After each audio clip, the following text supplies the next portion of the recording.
Hi guys, today I'm going to be showing you how to do a very common burn dressing. We call it Zero Baci, it's Xeroform and Bacitracin. We're going to pretend like Sarah has a burn on her shin, the top of her ankle, and then like around the top of her foot.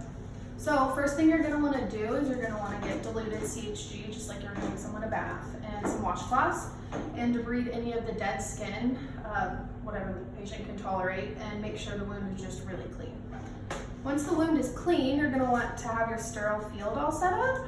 On our sterile field, we have a strip of Xeroform, we have acrylics, we have gauze, 4x4s, sterile scissors, sterile gloves, band net for the end, and then Bacitracin. Bacitracin doesn't actually come like this. It typically comes in like a small tube, but this is what we're using for teaching purposes. So once the wound is all clean, you're going to get rid of your gloves and put on sterile gloves.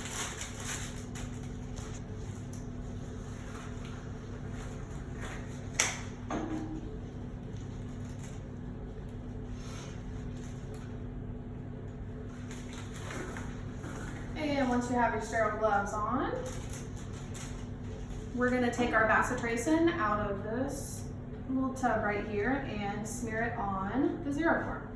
You're going to want to make it moderately thick, not too goopy that it's just going to be like draining, but thick enough that by the time they come back in 3 to 7 days, it's not completely dried onto the wound. Alright, but you got your Xeroform all treated with your Bacitracin, which Bacitracin is basically just like a triple antibiotic ointment, kind of like Neosporin. You're going to apply it to the burn, just directly to the skin with obviously the Bacitracin side down. Now when you're applying your Xeroform gauze, you're going to want to make the pieces obviously a little bit larger than the actual burn. So if the burn was like here, you're going to want to have margins because everything tends to slide around, especially around joints like the ankle and stuff like that. So we're going to do that. There we go. And then you're going to want to cover it with some sort of gauze. We're going to use 4x4s to have extra padding for comfort, and then also to help soak up a lot of that drainage that's going to happen. And we'll just put this one around the ankle. Okay. Now once you're all covered, you're going to take acrylics, and you're going to want to start, if they have a burn on the end of their foot like this, typically you're going to want to cover the toes, just because even though it's not on the toes, it's going to keep everything kind of enclosed because they're going to be walking around their house with dog hair, you never know. So you're going to start at the base of the toes, go around the foot, and then once you go around the foot once, you're just going to go back and forth over the toes, just to make sure they're covered. And then once they're covered, you're just going to go around the foot one more time to secure it.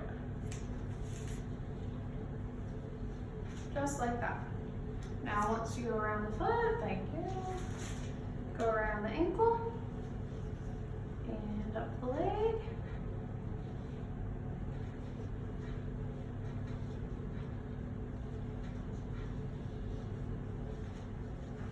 Beautiful.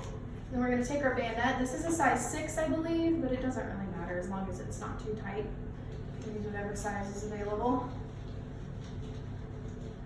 And we're going to just start at the base of the toes again and secure our dressing. And that is that. And Bacitracin and Elta Silver are really common burn dressings that we use, especially like someone that's going to be outpatient or whatnot. But you can use them anywhere on the body, face, arm, leg, but today we're just doing legs. So that's that.